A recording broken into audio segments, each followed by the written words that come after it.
Yeah, please. Yeah, in case you forgot about me, Rabbi, I'm always on time. No, I did not forget that, Levi. That Yes. you're 2 minutes late, frankly, but It's 2:01 where my clock says. I don't know what I was. oh, fine. Sorry. Far be it from me. Anybody have a meaningful random question? It's not much to have. This is the way it goes. Talk by about, the way. we could have a quick In Yom class, thing. nobody starts, and then once we get started, I can't get them quiet. Like they just are overflowing with questions. That's typical. How did Rabbi celebrate today? Celebrate. It was the most nothing Yom Ha'atzmaut I've ever experienced. Like there was nothing. Like we, Tachanun, I guess you could say. Maybe we said Tachanun. Hi, Ezra. Hey, Rabbi. Just starting my shirt, but I'll close the door. They can come in and see the room. Hi, Ezra. Okay. Yeah, we're dividing up our apartment. We have to rent it out. They have to bring in a constructor, so I may be visited. Fine. Okay, so let's get down to business. I'm not starting early, right? We'll learn Sefer Iyov since that is our order of business. Okay. Chapter 1. Does everybody have an Iyov? Can you take out an Iyov if you have one handy? That would really be ideal. If you don't, you don't. But that's the optimal. 1 second. I'll post a link. Does to the anybody Safari have a Sefer Iyov? Perhaps there's an Iyov. So I post a link to Safaria, which Levi, you're such a model student. Always, Rabbi, always. Oh, thanks, Eitan. You posted. Everybody sees on the chat if you want a link to Safaria. Okay, I mean, in a Davradoma, it's good to see the psukim inside. And hi, Dovi. Welcome, Dovi. We're just taking out Sefer Iyov, and we're going to start now just straightforwardly reading the first psukim. Let's do like this. I don't know how many of you are connoisseurs of learning Tanakh, but the way I do it, I've been teaching it a lot recently. It's immensely gratifying and profound. We read the pasuk. We'll try to get some understanding, and you'll ask questions as we go. I'm not going to necessarily answer them because we're going to go back and try to go back to the beginning, but I think it's really helpful, especially, we're not going to do this with the whole book, it's too long. But the first 2 chapters are layered and dense with meaning. And so it's meaningful that we see it inside. I have a question in terms of my procedure. I thought long and hard about how to do this. There's a lot to be desired about this Zoom format. If I read the Hebrew psukim and then translate them into English, it more than doubles the time, and I think it makes it difficult. So even though this kind of goes against my grain and makes me feel very awkward, I think I'm just going to read the English. I'm not the only one who does that, but I'm happy to hear feedback if you think that that's a shanda. Hi, Jacob. Shalom Aleichem, Rabbi. So does anybody feel otherwise strongly that you want to hear the Hebrew? Occasionally, I mean, some of the psukim are so famous, we're going to definitely go into the Hebrew, especially when we have to medayek some of the words. But especially right now, I'd like you to just get an overview of what happens in the first chapter, and then we'll go back and we'll unpack it and we'll try to analyze more carefully. As always, I look to you to be good, diligent students, take notes, make keen observations. There's every bit of nuance that's going on here. And there's a lot more than I'm gonna be talking about. That's certainly the case. So here we go. Chapter 1. Anybody just signed up? Aryeh Zeiler, welcome. If you have Sefer Iyov, optimally, it's best to have an actual real book. I know these are hard to come by nowadays, but get a real book and open it up and let's look at it. Look at ourselves. If you want to peek at some of the commentary, that's even better. Hi, Elier. Hey, Rabbi. And here we go. I will start with the Hebrew. I'm allergic to not doing at least some of the Lashon. So it says, Ish haya. We read this pasuk, but it's a key one, and we can't hear it too many times. Ish haya ve'eretz utz. Iyov shmo v'haya ha'ishahu tam v'yashar Virei Elokim Visar Mera. I'm going to use the Art Scroll translation. I'm a connoisseur of Art Scroll. They do this by committee, and it's about as meticulous and as worked out a translation as you can get, even though there's no substitute for the original. But we'll make do with the translation. There was a man in the land of Uz. Iyov was his name.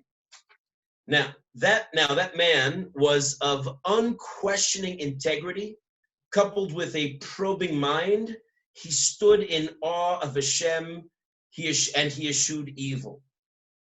We should all be blessed to have such an introduction, right? I mean, you can go home now almost, right? I mean, how could you improve on that? Anybody who wants a text and doesn't have a book handy, Eitan sent us through the group chat a link to Sefaria. I'm going to go on and let's get an overview of the entire book. And so we have the entire first chapter. The entire book would be here for a few hours. The first chapter. 7 sons and 3 daughters were born to him. His possessions, hi, Iyov, welcome. Hey, Rabbi. His possessions consisted of 7,000 small stock, 3,000 camels, 500 span of oxen, and 500 she-asses. That's how it's translated. This you have to realize. You have to use your. Anybody's just come. We're taking out the book and we're reading the first chapter. I'm doing it in English. We discussed why. So anybody who had a lot of livestock back in the day, that was always a measure of great wealth. The society was an agricultural society, and you had animals. You had everything because you had the ability to plow your land. You had fresh eggs and fresh milk and steak for dinner. So animals were quite key to the economy. And Iyov had everything. I mean, what a family! A beautiful big family. 7 sons, 3 daughters. Great possessions. And he had great midos. I mean, he's a sterling character, at least in the pashu shot. You'll recall what we said in the last couple days, though. Chazal certainly read a subtext, and we're going to be talking about a subtext. So keep that in your mind. We're in the middle, I realize, of the third pasuk. I'm going to continue. And many different enterprises. That man was greater than anyone who dwelled in the east. Enigmatic statement. East of what? Right? What is that talking about? A lot of enigma here. Where's Uz? Eretz Uz. I took a class in Iyov when I was at YU with Dr. Shalom Karmi. And I hear him in my mind now also. He's saying, Uz is sort of like the proverbial Albuquerque or some kind of like city, some place. Not any place of necessary distinction. We don't know of it elsewhere in the Tanakh. By the way, as we go, I really would love for you to feel free and loose and participatory here. If you have questions, that's the best. Let's be probing right now because we're really trying to uncover what's going on here. There's a lot going on that's beneath the text. Anybody have any questions or insights so far? Observations? In general, are there like gematrias that the Mepharshim learned from Iyov, or it's less one of those types of swarm? Interesting question.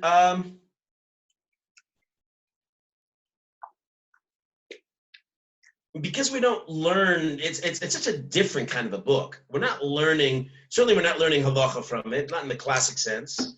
We're learning deep hashkafa. Yeah, there are, but it's not primary. And I think that'll be clear as I've done my best. I'm bringing a lot to the table in this. I mean, as I said, I'm bringing the Gemara. I've gone through pretty much most of the major Mefarshim. I took a class on it. And of course, I've gone through the Art Scroll, which is a masterwork too. So we'll see a range of different approaches. Kabbalistic, perhaps less. I noticed something. Yeah, please, Toby. Okay, so it says 7 sons and 3 daughters. Then it says 7,000 sheep and goats, 3,000 camels, 7 and 3, 7 and 3. Then it says 500 cattle and 500 donkeys, which adds up to 10, just like 7 and 3. So 7, 3, 7, 3, 5, 5. And I immediately have a thought. I don't know I don't want to blurt out mine. What is your take on this? Do you have any idea? Anybody? I have no idea. Anybody, given something we talked about at length yesterday, make a connection? Wait, also males and females, could that be referencing the different types of animals? Because the 7 sons are compared to sheep and goats, while the 3,000 is the camels, which I couldn't really see a distinction. But on the other hand, the 500 cattle and 500 she donkeys or she asses, Right, that doesn't very line clear. up. But certainly Male, 7 and female. 3 feels striking. Like, what a coincidence, right? Everything's 7 and 3, and they all add up perfectly to 10. What I was going to suggest, and it seems like you're going down this path too, is that, now remember we had a machlokus over, did Iyov actually live? Was he an allegory or was he real? Or maybe he was a little bit of both. So you read something like this that's just full of coincidence, and you think, okay, this sounds like somebody concocted this whole story. And it's not actually real. And that the 7 and the 3 and 10 we know is such a symbolic number. We can darshan it all night long. Feels like something else is afoot. So it seems like perhaps support for the perspective that it is metaphorical and not actual. That's what I'm thinking. Again, we saw a very strong contrary view. Remember, we met a Tana who met Iyov's grandchildren. So evidently, there is opinion that he is real. But a lot of the details here feel almost fabricated. I'm going on Pasuk 4. And as I said, I'm reading in English. If anybody objects and wants to hear the Hebrew, as good as the art scroll is, it does not replicate the original. 4, his sons would go to revel, each on his special day in his own home, and they would send word to invite their 3 sisters to eat and drink with them. Okay? So they had some gathering, a party perhaps. Pasuk 5, when the days of revelry had made their rounds, Iyov would send word to summon them, would rise early in the morning and sacrifice burnt offerings, one for each of them. For Iyov thought, perhaps my children have sinned and blasphemed against God, Hashem, in their hearts. This is what Iyov always did. I'm going to stop here. The first 5 psukim, anybody who came in, Shammai, welcome. Anybody who came in just now can do a quick scan with your eyes over the first 5 psukim. They are very striking and bizarre. Hey, Shammai. Anybody have anything to say or comment or question here? How could Iyov offer korbanos when if someone does an avera, then the obligation's on them, right? Not on. Oh, good. Very sharp. Very sharp. I mean, a korban is generally, that's not entirely true, but in general, right. I mean, well, and particularly if you're making if you bring a korban chatas, korban asham, because of some kind of blemish of the personality, korban doesn't work without tshuva first. So kol hakavod to Iyov, but much like we know that unless you go and on a chet ben adam l'chavero, on a sin between people, if you don't get mechila, if you don't get forgiveness from the person first, your korban is in vain. So, thanks, Dad, but you guys have to make tshuva first. Also, there's a Excellent observation. There's also korban ola, it says specifically, I mean, I'm reading from the Hebrew, it says bala olos. Right, korban ola. We're going to make something of all these details. Okay. So those are the first 5 psukim. Anybody else have anything to contribute? Yeah. Another point, maybe that it's maybe something about the timeline. Maybe it's not necessarily either you could say from here that he's either like a non-Jew and it's fine, it's okay to bring. Never mind. I don't know. Where were you going? It sounded interesting what you were saying. What were you thinking on? I don't know if it makes sense because maybe he could be bringing that to the base Mikdash, but I was going to say that it's maybe he's also non-Jew, which is where it's okay to bring. Right. We also last night, if you remember, we talked: is he Jewish? Is he not Jewish? We saw both opinions. You remember this? One of the laws: non-Jews can bring korbanos, and they can bring them anywhere. They've been doing it since creation. Adam brought korbanos, and Noach did, and right. I mean, a lot of people got involved in bringing korbanos. You remember what one of my favorite pieces to say over? Most of you have heard me say this. What when they asked Rav Shach, That's all. What if he could be a goy for an hour? What he would do? And he said, I'd build myself a mizbeach in my backyard and I'd offer korbanos because they can. I mean, there's certain halachic requirements they have to follow, but they can bring a korban anywhere. And presumably, if Iyov, which is I think the more common understanding, that he wasn't Jewish, so he can bring a korban. But I'll just point this out, and then I'm going to comment on it. It's just everything about this is strange. You know, it's almost. I'm trying to draw from my movie past. There's like something eerily perfect about everything. You know, he has his mensch, he's got everything, he's got health and wealth and family and everything. But there's like something almost sinister beneath the surface. The sons would invite the daughters, and they're doing something, and they would do this all the time. And he brought korbanos, oivei, maybe something's wrong, and this was the ongoing state of affairs. What's a good site? Stepford wives is something that's in your vocabulary. The pristine surface, and then no, I'm like dating myself on this. It was an old science fiction movie where like everything looks great on the surface, but then it's all one big scary controversy underneath. Something feels like that in Iyov. Okay, let's go back to Pasuk 1. Take it out. Look at it. The description is key. Very important. It's going to stay with us through the book. In the past, I should say, the past way I've organized this, I'm not familiar with the Zoom, and it's a nice experiment giving this, in this kind of a context. In the past, I know exactly what I'm doing. I know how to get in the classroom. I've given this in 9 pretty loaded sessions that I pack it with information. I think Eitan and Yaakov, when we did it, that was the last time I'd done it all those years ago. That was the way I did it. Now I'm taking my time, and we're going to do much more than 9, and we're relaxed, and you're going to participate more. So, but this is going to stay with us in our session, this first pasuk, and let's consider it. Hashem will describe Iyov this way,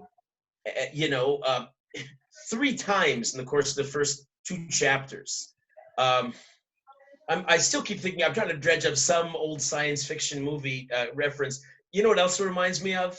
Anybody, the Manchurian, I can't believe I'm recommending movies. It's usher to go to movies. But anybody remember the Manchurian Candidate? Remember this? Where they're all brainwashed in Korea during the Korean War, and they all come back and they say, whoever the protagonist, Lawrence Harvey, they come back and they say, Major Ploney is the most heroic, greatest person I've ever met. And then they all like contort in the same way, right? And it's a little eerie, right? So it's like you have this description. Welcome, Ben. You have this description of Iyov in almost like a rigidly, like a rote kind of a way. What are we meant to take from this? Like he was really all those things. He was Ish Tam. He was great. Well, let's consider. In the Gemara Baba Basra, Rabbi Yochanan points out that Iyov's description is actually greater than the description the pasuk gives for Avram Avinu. I mean, that just can't be. There's just no comparison. Avram Avinu is one of the stellar personalities of all time. But look at the raw data. I mean, Yirei Shemaim, he's a Tam, he's terrific. And in the Gemara there, we have some elaboration. Why was he so great? He's described as somebody who freely gave out his money. Anyone who took from him and received from him automatically was blessed, meaning it wasn't just a contribution, but whatever you got was of high quality. It was like Hashem almost imbued his possessions with some greatness. His goats, the Gemara says, were so numerous and they were so unusual. When wolves attacked the flocks, the goats killed the wolves. Okay, something's going on with Iyov. It says that HaKadosh Baruch Hu had actually given Iyov in this world, in this life, a taste of Olam Haba. That's how pristine his life was. Rashi there adds a note of sobriety. Rashi says between Beit Adam Lamakom, there's already a sense that he wasn't necessarily such a tzaddik. And perhaps Rashi's already alluding to the idea that that's why Iyov feared Hashem, that he had to keep up the appearances and the externals. And that's why he was constantly paranoid almost of avoiding evil, because something was not quite right in the core. He had a lot of reason to be afraid. This Yirei Shamayim and this Yirei Shamayim that we find by Iyov is not sort of a natural, calm extension of his profound belief, but it's almost like he's self-conscious that maybe I'm not quite everything I should be. Something that a lot of us can maybe identify with. You remember the very quotable line in the Chovos Levavos. He says, how can you tell somebody who's got genuine bitachon? I quote this all the time. Some of you must know what this is. How do you know somebody who has real bitachon? Gavi, you're grinning. Anything? Okay, Gabriel. Anybody? Yo? I'm good. Good. I don't know. Somebody of genuine bitachon who really fears Hashem is calm. Oh yeah. He's never agitated. He's never nervous. He's never upset. I know. Whatever's happening, he really is I know. internalized. Elior, we've gone through this many times. If he's really got that, I was going to say, real it sounds a little genuine bit familiar. faith down, he handles everything in life gracefully, right? So Iyov is a bit of an agitated soul. His Yirei Shamayim, Rashi seems to be indicating, may not be quite so calm and natural. He may not pass the litmus test of the Chovos Levavos. The Mishnah in Sota says as follows, brings a machlokis, whether, according to Rabbi Yochanan ben Zakkai, Iyov was purely motivated by Yira, or, according to Rabbi Yeshua ben Kirkinus, whether he was motivated by Ahava. I mean, it's true, the Pasuk says Yira, but Rabbi Yeshua has his own drasha. Rabbi Yochanan ben Zakkai, who says it's all about his fear of Hashem, based on this pasuk, says that's it. That's the pasuk. That's the pasuk shot. Rabbi Yeshua, who says it's Ava, finds another pasuk. Says that Iyov really was motivated by his love of Hashem. Let's define our terms for a moment here. In basic terms, who can give a good working definition or a difference between Yirei Shamayim and Avas Shamayim? One is said that it's Ava is like, I don't know, better than Yura, or it's like yeah, but what's the qualitative difference? The matter Simple, behind nothing fancy here. I'm just looking for a basic idea. This is, by like the way, all of you should have. This is one of those basic Judaism questions. Somebody should walk up to you in the street and say, "Hey, Aryeh, you're Jewish. Tell me the difference between loving Hashem and fearing Hashem." It's like a motivation thing. It's like the intentions behind your actions of what you're doing. Good. Ezra Schwartz, you're going to say something? Yeah, I think Yira is doing, serving Hashem out of Yira is because you kind of see it and it makes sense, and it's the logical thing to do. Whereas serving him out of Ava is like you have like a deep appreciation for it, and right. Yeah, I think that's how I describe it. Nice. Anybody want to make a nimuk on that? Anybody want to add or subtract? I think a simple way to say it is between wanting and needing. Needing is out of fear. Wanting is out of love. Nice. Very good. The way I phrase it, and it overlaps with what you're saying, is somebody who fears Hashem. It's a great quality. He's aware deeply that Hashem runs the world, and that there's at the end of everything's being written down, and you're accountable for everything. Somebody who loves Hashem is emphasizing the positive, is so grateful for being alive, that all he wants to do is just serve Hashem. And he's not looking for the reward or punishment. He doesn't care about any of that stuff. He's just so happy to be here. And what can I do for you next, Hashem? So that's a significant machlokus. What's the primary psychological motivation behind Iyov's actions? So that's a machlokus. I mean, it's an interesting machlokus. We don't expect such machlokus in a Mishnah, of all things. Most of our arguments in Mishnayos deal with whether something is tummy or tahor. Here it's about what is the quality of a person who may, as we said yesterday, may never have even existed. The Ramban has this to say. The Ramban, Nachmanides, says that Iyov evolved. He combines the two opinions. He said initially he traces that Iyov had a profound yira, but nothing else. And that gradually he reads into the verses of the book that he increased his ava. And he brings an example. He brings, if you want to peek and look at it, in the 9th chapter, the 14th pasuk, which reflects a greater awareness, like maybe even developed a honed gratitude that brings about ahava. In the 2nd chapter, the 3rd pasuk, there's a reference to meaningless destruction in this world, in which, as we'll see soon, the Satan tries to break Iyov's will. And it's interesting there, that attempt to try to break Iyov, at least initially, actually strengthens Iyov. And which is, of course, the optimal response that we should all have to any nisayon. If you're pushed in life and you rise to it, you're actually stronger in the long run. And then the Ramban will say that that's an example of how his initial kind of like sophomoric, basic kind of faith was enhanced from Yira to Ava.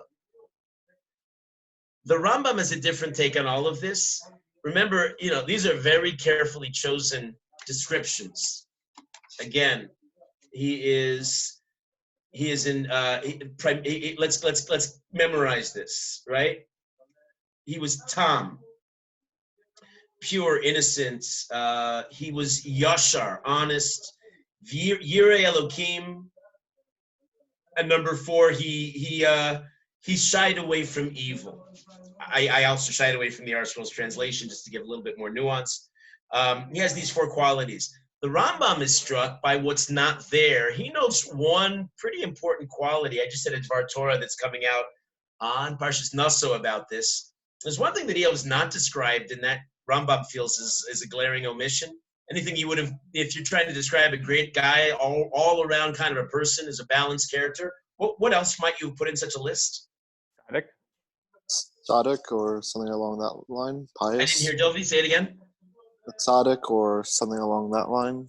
Tzaddik, Rambam is more specific. I mean, a basic kind of an idea, but something very specific and not at all alluded to in this list. Something totally distinct, but we would hold it to be a pretty important virtue. Kodesh? Kodesh, holy. Okay, good guess. Rambam says what's glaring. What? Chesed. Baal Chesed. Oh, that's interesting. Well, it doesn't say in the pasuk. The Gemara and Baba Basra seem to indicate that he had that. What the Rambam says is absent from the psukim, and we don't see any chazal to indicate that he had it. There's no mention of his being a chacham. Tam, no? What's that? They called him a Tam, no? He was Tam, but Yaakov was a Tam, and he was a very bright individual. Tmimus, Avram Avinu had Tmimus. Tmimus is a purity, but it doesn't mean that the intellect's not there. Okay. The Rambam will hold, we're going to see a lot of the Rambam. The Rambam actually holds that Iyov and many of his ideas, upon real careful reflection, are pretty simplistic. I mean, the book, again, I said, comes across as this big, it's all words, a lot of talk. And they can talk a good game, but if you notice, there's some people who have a big vocabulary and seem to talk in a highfalutin kind of a way. That only works because they took out the thesaurus before they started. It doesn't necessarily mean that they're all that intelligent. So the Rambam sees that lack in Iyov that he's going to play up on. Now Iyov's kids, I'm moving on to the 4th and 5th psukim that describe these very unclear gatherings of the 7 sons and 3 daughters, and they have the daughters come over. Notice they're all having a good time. They don't invite Iyov. There's an implication here clearly, especially with the korbanos, that somehow they're sinning. And not only that, there's also a clear indication that he knew something was wrong. What's also, and this is true in general when you learn Tanakh, you have to pay attention not only to the text, but you have to look at the subtext too, what's said and what's not said.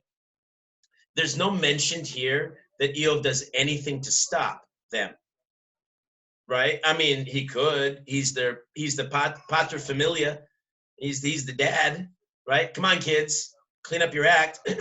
he's bringing korbanos, but it's almost like the people who go to the Rebbe and they say, what can we do? We want write us a kameya, an amulet.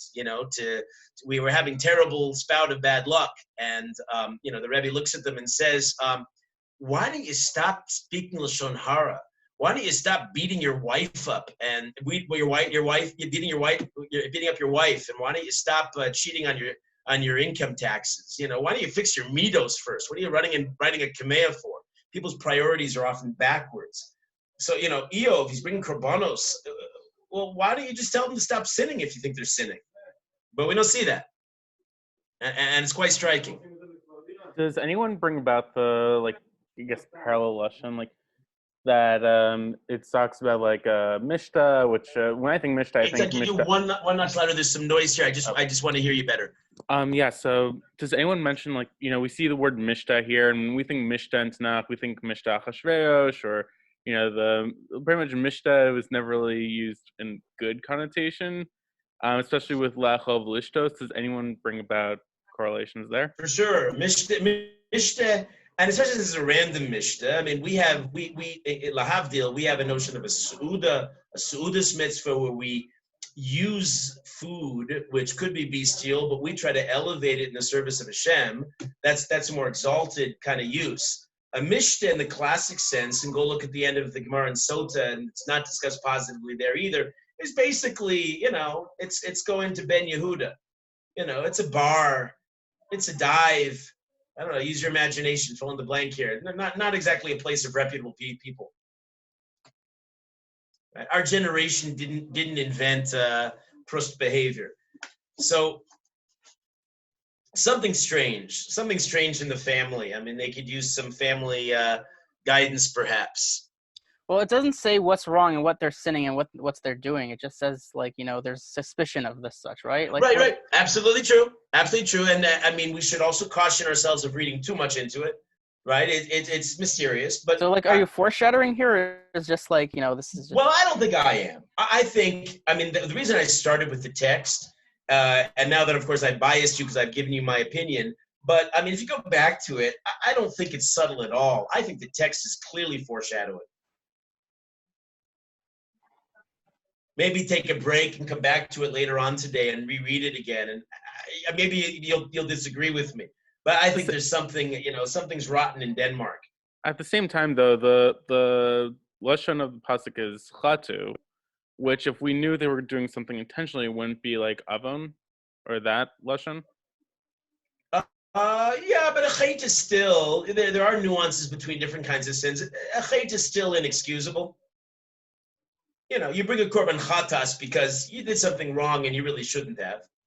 Even if it wasn't as deliberate, it wasn't posheya, it wasn't one of the more serious crimes, but neither is the person blameless. Okay. Hishkim baboker, right? They got up early in the morning. Does that remind you of anybody else getting up early in the morning? Abraham. Avram Avinu. He's the Ashkama, original Ashkama minion, Shachris. He gave us Shachris. So it's another parallel. Remember, the Gemara already compared Iyov with Avram. The descriptions are similar. Iyov seems to be more superlative. But it's almost like with the greater description, I'm just having this insight now. Sometimes when you have more words, more is less. And actually, it actually shows that things are not as good. It's like when you go to, you want to give a gift to somebody, and the first gift you feel is sort of inadequate, so you give like 2 more gifts, and the 3 are actually much less than if you're just given 1, because it's so obvious that you're trying to overcompensate. So that's a feeling here too. So hishkim babok, got up early in the morning, and again this notion of kacha yaseh Iyov kol yomim. I'm arguing, Levi, and it's not just me. I'm arguing what I've learned in many of the Mefarshim, that this is all foreshadowing. And this is all showing that something's not Iyov's not at ease. He would do this all the days. It's a description. Now it's true. It's great to offer korbanos. He's korban is to bring you close to Hashem, but it also seems to reflect maybe a shtickle paranoia. Now it's possible, Levi, you say that maybe they're totally innocent. That's a possibility here. And it's also, if they're innocent, maybe I'm giving a different idea.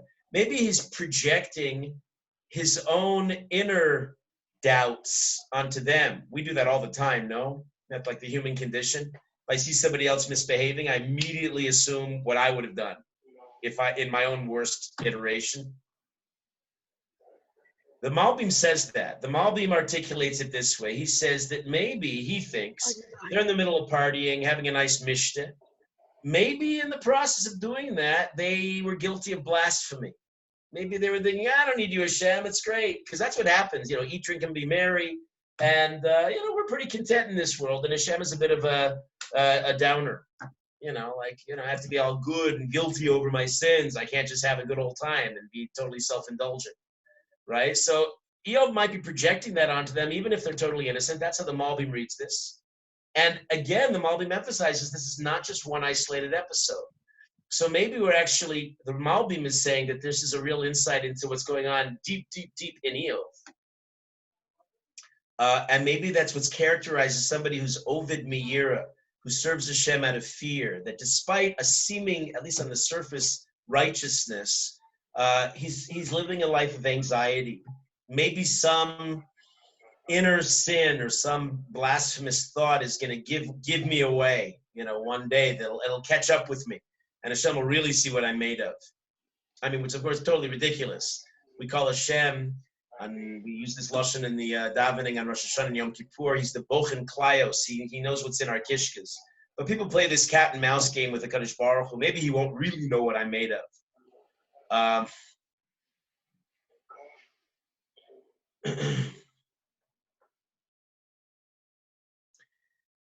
He brings olos. This is an observation. He brings the olos. Now, olos are burnt offerings. They're only for Hashem. That reflects the yira. He pointedly, Eitan, you picked up on this. He pointedly does not bring shlomim, the peace offerings. What is in terms of practical usage? What's the classic difference between olos and shlomim? People are allowed to eat from the shlomim, so it becomes more communal. Absolutely. Shlomim are fun. You can share them. Like the brothers and sisters are sharing with one another. Iyov doesn't seem to have much in terms of camaraderie. His korbanos are all olos, all for you, Hashem. No sharing, no mutual kind of rejoicing. Right? So that also seems to reinforce our picture here of somebody who's not quite what he seems to be. Correct. The Zohar, hold the thought for just a moment because this is a direct spin-off of what we're saying. The Zohar says that had he offered shlomim, the peace offerings, is a very decisive comment from the Zohar. If that had happened and he'd offered the shlomim, well then the Satan would have left him alone. Because the Satan actually would have joined the feast and eaten with Iyov and his kids and his friends, and even the Satan could have enjoyed the party. So that in a sense, when we're Bali Chesed, when we're other directed, this is a key point in overcoming the Satan, and of course the Satan is just another manifestation of the Yetzer Hara. If we're Bali Chesed, if we care about other people, if we're not worried about ourselves, we have a much better chance of beating the Yetzer Hara. This last comment from the Zohar is terribly important because on all the levels that we're going to be understanding Iyov, one of the most primary ones, and this is why it's such a universal and timeless book, is that it's a lesson in how to deal with our own Yetzer Hara. Adkan. Okay, comments? The Zohar, do we find anywhere else that mentions the Satan joining with Shamim? Because the only time I've heard the Satan enjoying Karban is the Siyar Mishtaleach for Yom Kippur. Yeah, I don't think we have any other instance. I think you're right. Look, I don't think we have any story in the Tanakh where the Satan is such a player. He's so deeply involved in the narrative. Honestly, the truth is I have a file. You can see it back there, right? I have a file on the Satan, and it heavily draws from Iyov. I mean, what we know about the angel called the Satan is largely informed from his actions here. Question? Yeah, Yaakov. This might be infringing on the Satan Shiur, and maybe it's for another time, but is it necessarily a good thing for the Satan to be, quote, enjoying the party with Iyov? Well, if you're meaning like should the Yetzer Hara be indulged? Like, if the That's Yetzer what you mean, Hara you're looking at is it indulging, metaphorically does like that make it a good thing? I would say decisively yes. What do I mean? This is going to sound really familiar to a few of you. Sometimes the best way to beat the Yetzer Hara is to treat it and to not indulge it, that's too much, but to placate it. You know this idea. I've said this to so many people, and you've heard this all over the place in Shas. If you got to figure out now, let's say hypothetically, you were all home right now, and temptation was all around you, and you got the internet right in front of you, and you got all kinds of other things that are beckoning at your door. If you go into hyper tzaddik mode, you're going to be this Mr. Frumkeit. You're going to show them and maybe your family all around you is not necessarily setting the right model for you, and you're going to show them how to be religious properly. You go several notches more than you can actually handle. So then the Yetzer Hara fights back and usually gets you. A much more effective and seasoned kind of approach is if you can feed your Yetzer Hara, make it satisfied. You know the best illustration.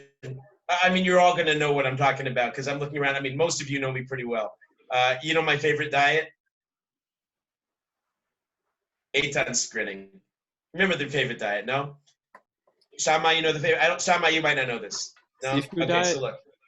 The favorite diet goes like this. Seafood? Okay, you get up in the morning, very, very disciplined. And breakfast is a glass of tea, no sugar, and whole wheat toast, one poached egg. Lunch, 3 hours later precisely, you have a filet of sole, no sauce, a salad, and some whole grain rice. Dinner is chicken breast, skins removed, steamed vegetables, and a slice of orange for dessert. Midnight snack is 3 pints of Haagen-Dazs, a packet of Oreo cookies. I think you can get 3 different flavors of Doritos after you're finished with that, but you don't want to end the night with a Dorito flavor, so you get those thin mints and you pound them all in afterwards. And then you repeat the whole cycle the next day. Sounds like my average day. Are you sure you don't smoke? I mean, come on. And that's just classic for who we are. And it's the Yetzer Hara incarnate, right? Because what is it? You're going to be this Mr. Super Tzaddik way beyond your ability, right? And you do it. And meanwhile, you know, what's the key pasuk that we learn about the Yetzer Hara in Breishis? Another one of these quotable pasukim. It's what Hashem warns Cain. Look out, Cain. I know before he murders Hevel, and he doesn't really murder Hevel. You remember, of course, somebody else did Hevel in. Anyway, but he knows what's lurking in Cain's heart. And he says, Befetach chatas rovetz. Sin crouches at the door. And the way you should picture it is like the Satan is there, watching, taking notes, and saying, okay, Gabi, I know you're kind, right? You're going to be Mr. Tzaddik. You do your thing. You starve me. You give me that filet of so and that poached egg. You know, I'll wait for you to finish because when you're done with this nonsense, it's my turn and I'm taking over your life. And that's the binge eating and the midnight snack, right? And it's what happens to dieters who push themselves too hard, and it happens to us all the time in big and small ways too. A more reasonable approach, of course, is if somebody knows this, looks at the Satan, realizes he's a formidable foe, and factors him in, and you know what, has a fine meal and a cookie for dessert. What do you care, you know? But then that's it. And in life in general, you know, find some kind of kosher outlet, some kind of fun. And I think, Yaakov, I'm sorry, that's really a long-winded answer, but I couldn't resist. I think that's what it means to invite the Satan to your feast. So does the fact that like the Satan is a character, does that kind of emphasize like the movie kind of like metaphor to this, you would think? It's my fault for introducing that. How are you seeing it? What? How do you see it, Levi? What do you say? No, spell that out. What are you getting at? So you said that Iyov might be a metaphor. You said that it might be not real. You know, if it wasn't real and you were trying to like, I guess, the scene. You're setting the scene. A scene like a movie has a villain, you know, a clear villain, not something that's like more subtle, like the Satan. Would that kind of emphasize that? Right, almost like he's twirling his mustache. I think that's a fair reading here.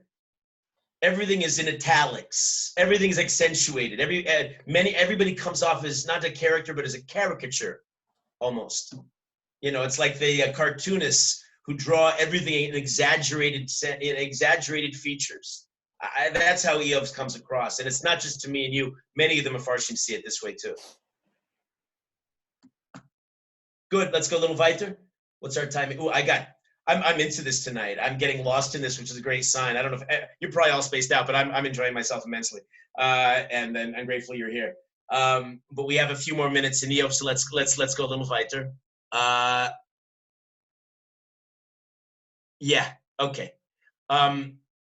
What I can do now, I don't think we're going to finish this tonight, but let's at least read the next 6 psukim. Open up your Iyov if you can. If you don't have one, get one for tomorrow, because it's so much better when you can see the text inside. You'll be much more gratified. You'll be a part of this learning too. You won't just be listening to me passively. And if you can't find one, look at Safari online. Okay, Pasuk 6. Let's follow this together. On a certain day, and this is gonna be wild. If you don't know what's coming, this is just bizarre. There is nothing like this in anywhere in the Bible. This following episode. On a certain day, the angels came to stand before Hashem, and the Satan too came along with them.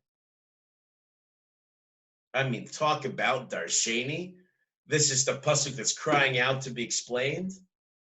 There's so much nuance here. I'll do it one more time. Listen to this. Just the basic pasuk. I'll do this in Hebrew too. Listen to the Hebrew. Vayi hayom, vayavo bnei Elokim, lisyotzev al Hashem, vayavo gam Satan b'socham. On a certain day, the angels came to stand before Hashem, and the Satan too came along with them. Pasuk 7, Hashem said to the Satan, "From where do you come?" Satan answered Hashem and said, "From exploring the earth and wandering about there." 8, Hashem said to Satan, "Have you taken note of my servant Iyov?" Mwah! I added that. For there is no one like him on earth, a man, here it goes again, of unquestioned integrity, coupled with a probing mind, who fears God and eschews evil. 9, the Satan answered Hashem, saying, "Yeah? Is it for nothing that Iyov fears Hashem?" 10, have you not protected him, his household, and all that he has? You have blessed whatever he has undertaken, and his possessions are spread throughout the land. 11, fasten your seatbelts. But, and he gets that gleam in his eye. Sorry, I can't help it add a little dramatic effect here. It's all over the text here. But stretch out your, capital Y, your hand, and afflict all that he has, and see if he does not blaspheme you to your face. 12, Hashem said to Satan, "See, all that he has is yours to dispose. Only do not lay a hand on him." Satan departed from the presence of Hashem. Gulp. What do you make of that? I think it's interesting that in the previous psukim, Iyov was offering the olos cases. His kids would do something that would blaspheme Hashem, whereas here the Satan saying directly that he, Iyov, would blaspheme Hashem.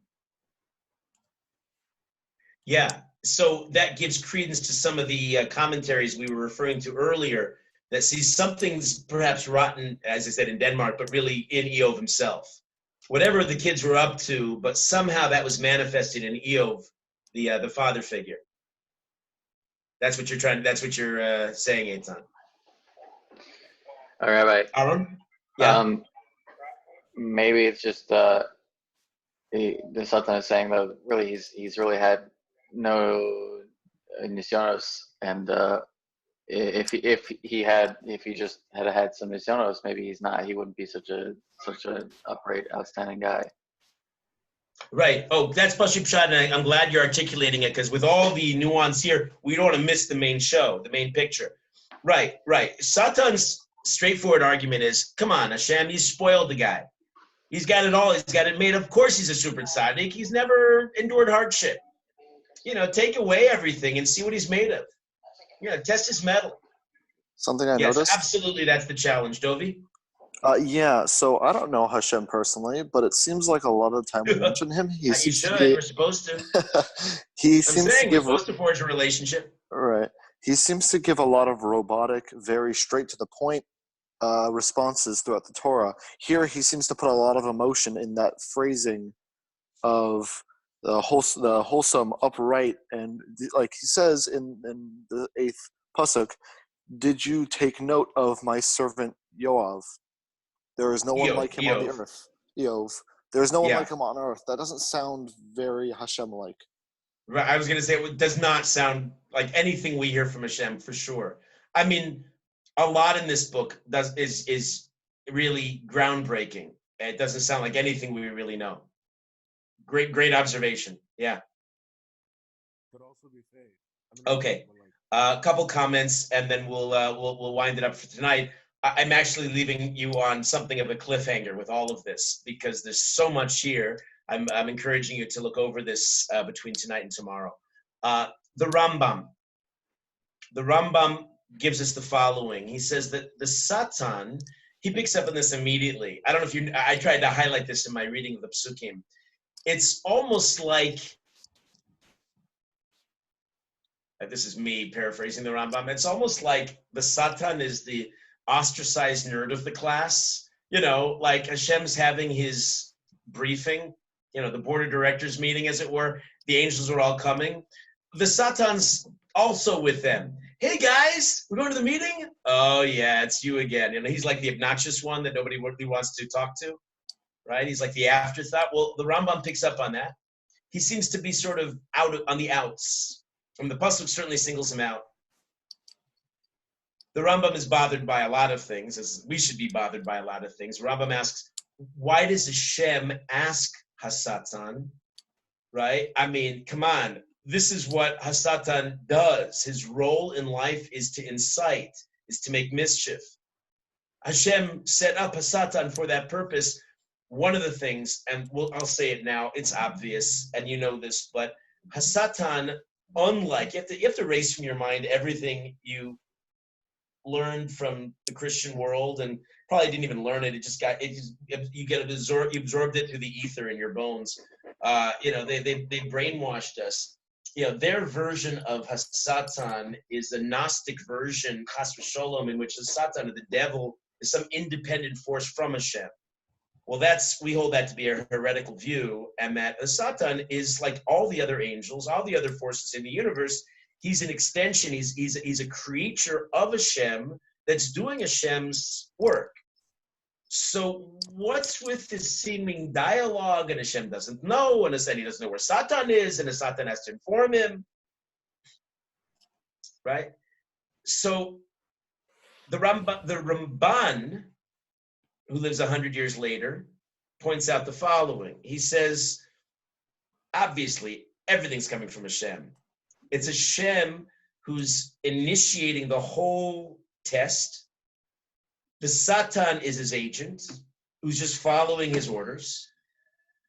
And the way it's conveyed to us, of course, is to put it in terms that we as human beings can relate to.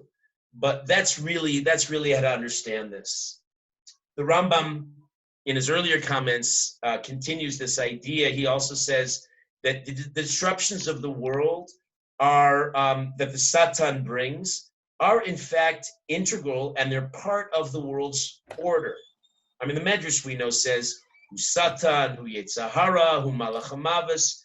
We can't live with him, but we can't live without him, kind of a thing, And so, what is the Satan doing?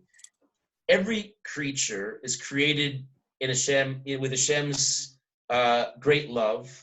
Human beings are created b'tselem Elokim. In each of us is a spark. Deep down, we all love Hashem. We're supposed to cultivate that and form a close relationship with Hashem, that Hashem should be as immediate to us as he was to the Avos. As we see each other right now, well, I guess it's sort of facsimile of one another, at least by Zoom, but it's something. But like Hashem should be that real for us in our lives. And it's the Yetzer that actually is the force within us that's subverted by the physical world. It's what makes us stray. The Satan, the Ralbag teaches us, comes from the lashon of sata, to deviate. Because the Yetzer is the one that makes us stray from the path that we ourselves we'd like to take. We really want that genuine connection with Hashem. It's the Satan, it's the Yetzer, it's the Malach HaMavis that takes us away. Keep the pasuk. We say this in Tefillah. We say from Zechariah, Yigar Hashem b'cha Satan. Hashem should please rebuke you, as Satan. But that the Satan is actually a critical force. It's not that the Satan's evil as the Christians would have it, but that he's actually there to test us and to actually bring out the truth in people. Now, most people don't pass the test, so usually the results are negative. But if the results are positive, then they're glorious. And that's the Satan's real purpose. That's this test that's going to be set up now for Iyov. And it's a formidable one. So keep this in mind. Keep asking questions. We'll conclude the formal Iyov section. As always, I'm going to hang out and schmooze with anybody who'd like to afterwards. And thanks for coming. Thank you, Rabbi. Yeah, shkoyach. See you tomorrow. Okay, see you tomorrow. Rabbi, just a quick Anytime we got a comment. recording? Yeah, we're still recording. Fantastic. Rabbi, just a quick comment, a little appreciation for that movie reference, but obviously I can't appreciate it because movies are usher. We all know this, so it's okay. Which one, the Stepford Wives or the Manchurian Candidate? The Manchurian Candidate reference. Right, Right, no, something like that. I don't know. I'd never thought of it before, but it's uncanny. I even felt that as I was reading the second time around when Hashem was describing it. It really almost felt robotic. Right? I heard it and I was like, it sounds familiar, Elier but I is the can't greatest say anything. student I've ever had. Yeah. I mean, Rickman, it was a life-transforming experience. Right. That's like, or did any of you? Oh, Elier, you last year's Purim spiel, Yeah. right? So that was my role. I was actually Right. controlled. I was the zombie Rebbe control. Really, it wasn't me. Oh. I was controlled by Alex Friedman. Eitan Right. Dovi, have you seen that? That was I've had some decent spiels. I think that was one of the better ones. Did you see it? I think I was there last year. Was I not? I didn't get the chance to. You were. Oh, Ethan, right, you I were helped- last year. Right, I helped Shinabet do their perm spiel. Oh, Yeah. fine, okay. It was very funny. I mean, Yossi Dixler had a big hand in it, and in general, the guys were really great. They all came together. We had a lot of siyata d'shmaya. Yeah. What else? What are good? Any other questions or thoughts you wanna throw out tonight? I guess I just have a question to Elier and Dovi. Would you guys think a WhatsApp group would be we could post those, share them when they're uploaded? Does it sound like That something sounds that we like- should do? Sounds like a great Yeah. idea. Okay. I think it could be a better way Yeah, to I reach get out the to a lot of the impression alumni. this was, by the way, I think tonight was the better of the three sessions in my mind. This flowed much more smoothly. I think it would helped a little bit that it was a smaller, more manageable crowd. But I have the feeling that they're going to have a rolling kind of attendance. That people are going to come and go. I know. In fact, for some people, they just simply can't. They're busy. Some day, Yonah Greenblatt, who's so disciplined, so prompt. He's coming on the days he can come, and he's not when he's not. But the recordings are great, and if you start your own chat group, there may be some fruitful discussion that takes place too. Right. Rabbi, did you ever get WhatsApp up and running, or? Oh, I'm such a loser. It's here in my computer. I just don't want to deal with it really, but I really could and should.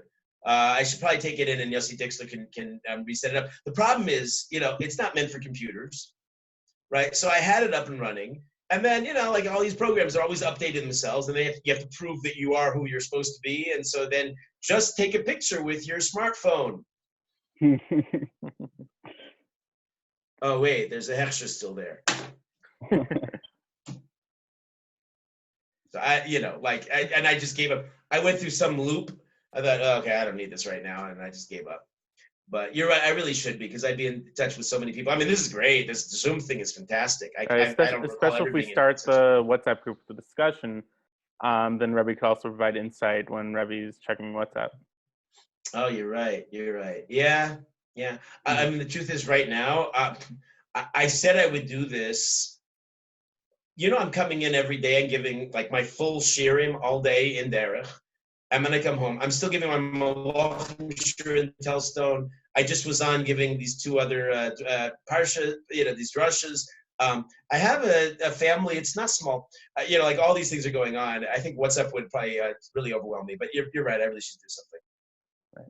Look, if there's ever anything that's really juicy that needs my involvement, you just reach me by email. Or we could just talk about it the next day, like bring it up in the show. Oh, for sure. And that's one of the reasons I'm trying to keep this informal.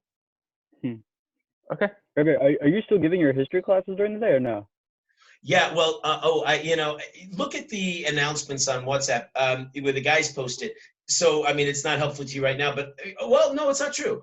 You can zoom in. A few guys are zooming into the shiurim that I'm giving in derech. Today, because it was Yom Ha'atzmaut, in Israel they had a seger, they had a lockdown, so I couldn't go into yeshiva for the first time.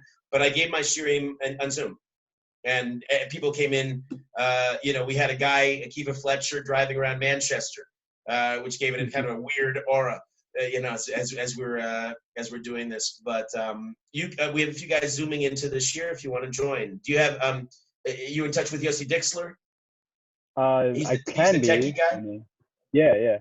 Yeah, right. I mean, you ask him. Just send him a note and say, I want to come today. I do controversial topics at 3:25 Israel time, and history at 4, which is probably really early for you. And then 4:40, which is 9:40 your time, is history. And I'd love your involvement because you can. I do have Seder at that time, but I could. Okay. Oh, no, fine. That's more important to have Seder. Right. Well, this is good too. I'm happy with that. At least I have this. So. I also do something I started since I got this Zoom thing. It's just wonderful. I think I'll continue doing it at Lian Hara if I have the opportunity indefinitely. Because there was like a period that the 22 guys who I'm pretty close to, all of them who are in derech still were quarantined. Yossi Singer had the coronavirus, and so they were quarantined. Baruch Hashem, they didn't get it, but we started having, in addition to all the Zoom shiurim, I was checking in with them before Shabbos. And we had like an informal check-in, kind of like this. And then I said over some words on Parsha. And it turned into kind of a nice ritual that we do every Erev Shabbos at 4:00. And it's also on this channel. Anybody's welcome to come. And if you feel like joining, it's 9:00 your time on Friday morning. Sounds good. Yeah. Great. Sounds good. Anything else? Yes, I do have a question. Yeah, great. Right, so it is on Iyov. So there was the whole mention of each of the sons. There were 7 sons. They each took up one day with the 3 sisters, meaning so each of them had one had Sunday, one had Monday.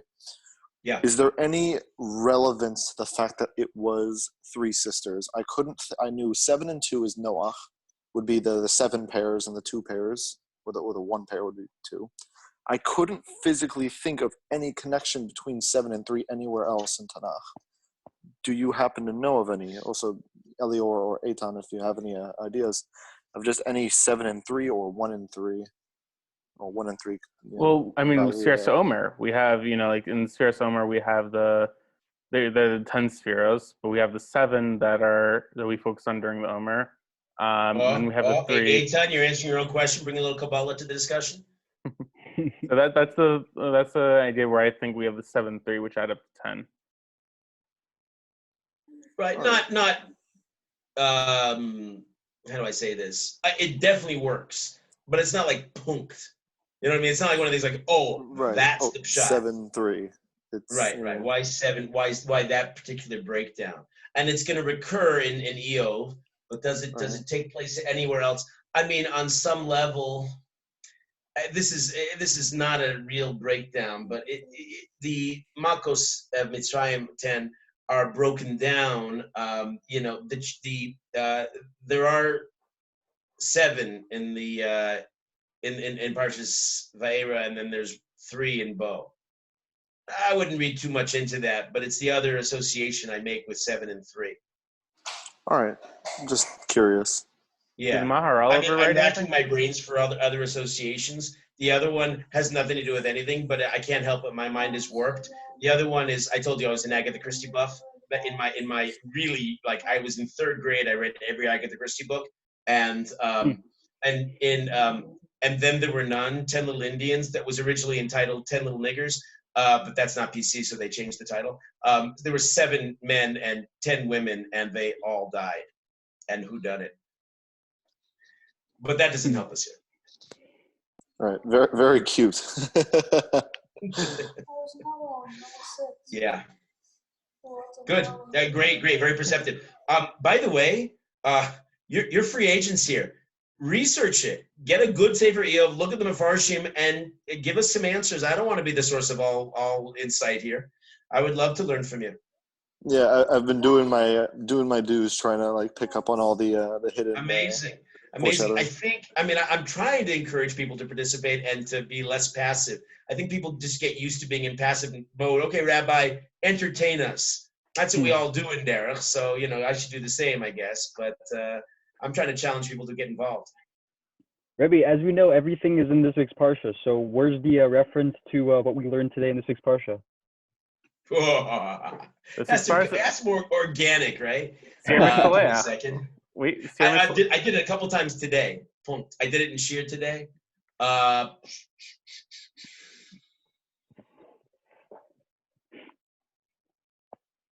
We have Achremos and Kedoshim to work with, I believe, right? I know you get everything in these parshas too. Like there's nothing you can't make. But I would rather to be something like that. Oh yeah, that's perfect. Right. Keep it out of aim, but that's a force. If you add up the gematria of every 20th letter, you get the word MS, which means truth. That's it. Yeah, no, these are better when they just kind of come to you, not when you have to force it out. Good. All right. Have a great day. Thank you so much, Rabbi. All right. Thank Pleasure. you, Pleasure. Great seeing you. Have a good It's evening. fun doing this regularly. I'm enjoying it immensely. Likewise. Yeah. Bye. All right. Good evening.